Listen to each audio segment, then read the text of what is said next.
ഒരു രാത്രിയിൽ ഉരുളൊലിച്ചെത്തി അച്ഛൻ, അമ്മ, സഹോദരി ഉൾപ്പെടെ എല്ലാവരെയും കവർന്ന ശ്രുതിക്ക് താങ്ങായിരുന്നു ജൻസൺ. ഞാനുണ്ട് നിനക്കൊപ്പം എന്ന വാക്കിലൂടെയും പ്രവൃത്തിയിലൂടെയും തെളിയിച്ച ജൻസൺ ജീവിതത്തിലേക്ക് തിരിച്ചു വരുമെന്ന പ്രതീക്ഷയിലായിരുന്നു ഇവരുടെ കഥ അറിയുന്നവരെല്ലാം.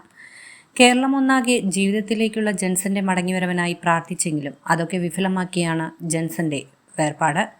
ചൊവ്വാഴ്ച വൈകിട്ട് 3:30 കോഴിക്കോട് കൊല്ലകൽ ദേശീയപാതയിലെ വെള്ളാരംകുന്നിൽ ശ്രുതിക്കൊപ്പം വാനിൽ സഞ്ചരിക്കവെയുണ്ടായ അപകടത്തിലാണ് ജൻസന് സാരമായി പരിക്കേറ്റത്.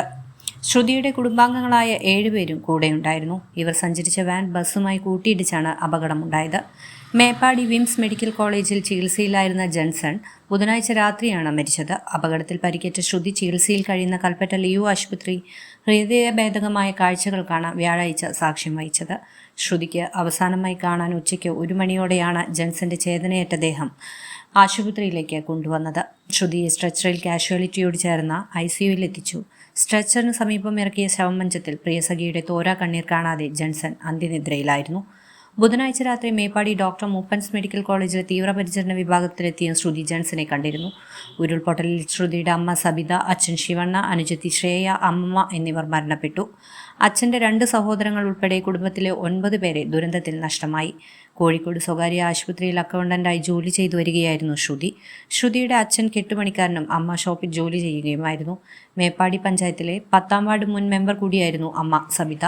കൽപ്പറ്റ NMS ഗവൺമെൻറ് കോളേജിൽ 2ാം വർഷ BCom വിദ്യാർത്ഥിനിയായിരുന്നു അനുജത്തി ശ്രേയ.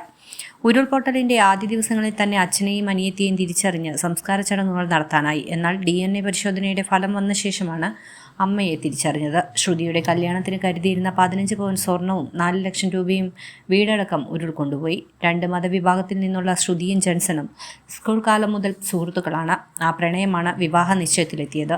ഈ ഡിസംബറിൽ നടത്താനിരുന്ന വിവാഹം ശ്രുതിയുടെ ഉറ്റവർ എല്ലാവരും ദുരന്തത്തിൽ മരണപ്പെട്ടതിനാൽ നേരത്തെയാക്കാൻ തീരുമാനിക്കുകയായിരുന്നു. കല്യാണം രജിസ്റ്റർ ചെയ്യാനായിരുന്നു ഇരുവർക്കും ആഗ്രഹം.